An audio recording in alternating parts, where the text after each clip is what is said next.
Good morning, Vietnam. Never mind. This is Morona Prime again with another review. This is the Transformers Multi-Force Micromaster DX reissue from 2004 of Transformers Victory Autobot Waver. This is Multi-Force member number 2 after Wing, who is in position number 1 as leader of the group.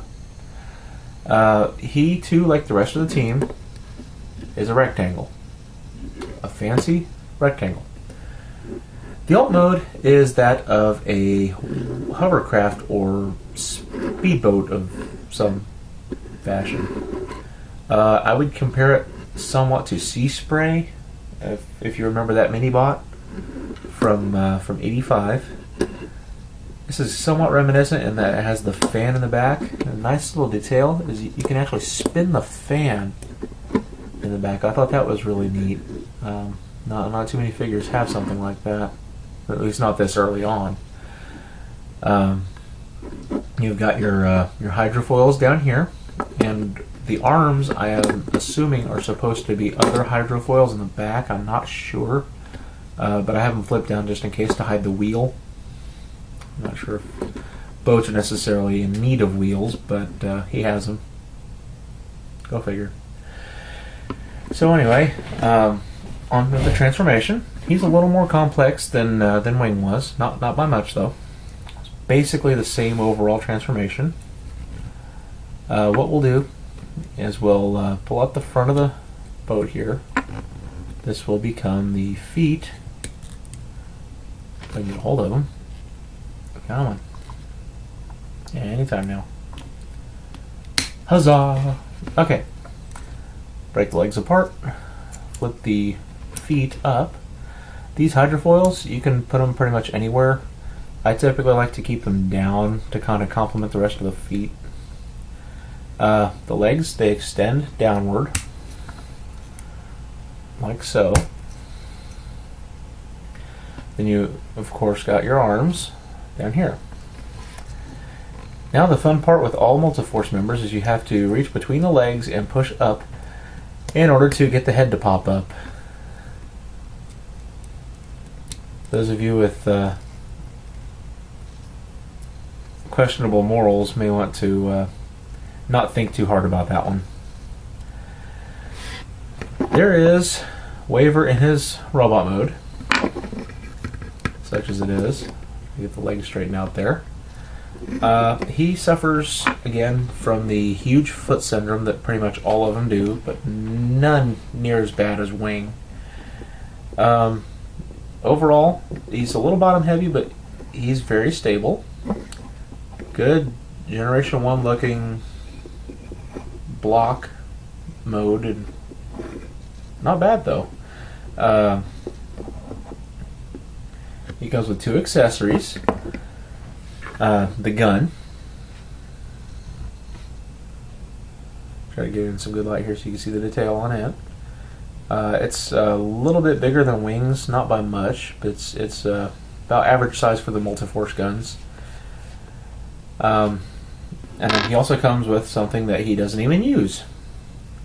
The left fist for Landcross, which is the combined form of the Multiforce. The fists have these guns as part of the back of the hand. Not sure exactly the logic behind that, other than just to give him more weapons. We'll cover the weapon systems later, but he does have a neat little feature with the weapons that I really like. Anyway, the combined form for any of the 2 members of the Multiforce is shirt and pants style, like you see in Energon. We've covered this before. When Waver is the bottom half, you push the head down, hide his arms, and there you have your lower torso, such as seen here. And again, just within Energon, you can flip it around like so. Interesting thing, he actually has fists. He has boat fronts hanging down in front of him, but I guess you could probably use those to club somebody upside the head with, I suppose. But again, you have to take and kind of put your finger in there, push one head down to get the other one up, and pull it up the rest of the way. And this is how he is in the top half. Here's a little better view of the head.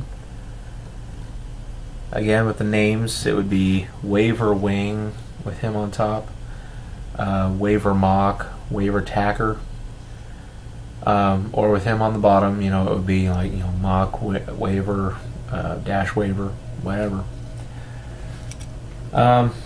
Overall, not bad. I wouldn't say it's necessarily one of my favorites, but it was by far the most rewarding out of all the Multiforce for me to get, because he was the final member of the Multiforce that I had left to get in order to complete the set of 6. So he's kind of special in that regard. And by getting him, I finally completed Landcross, and I was so thrilled. So for a time, I suppose you could say he was my favorite, but not for the usual reasons. And then with the attack mode, you notice he has this peg up on top. That's actually, there's your fist hole, but in the bottom underside of the fist, where it would be the palm of the hand, there is a hole on the left side. Or no, I guess you'd say that was the right side. I'm sorry, I'm looking at the camera backwards here. Pegs right down on for a roof-mounted gun. And you can also, kind of fits on there awkwardly because of the size and shape of the gun, but you can actually put the gun in the fist, have kind of a rotating blaster of sorts. He can aim it every which way. But really a pretty good figure. I would also give it a 6 out of 10. Not the greatest execution, but it got the job done, and it was a pretty fun figure. Coming up next will be the review for Multiforce member number 3, which is Dash. This has been Moroni Prime with yet another review. Catch you on the flip side.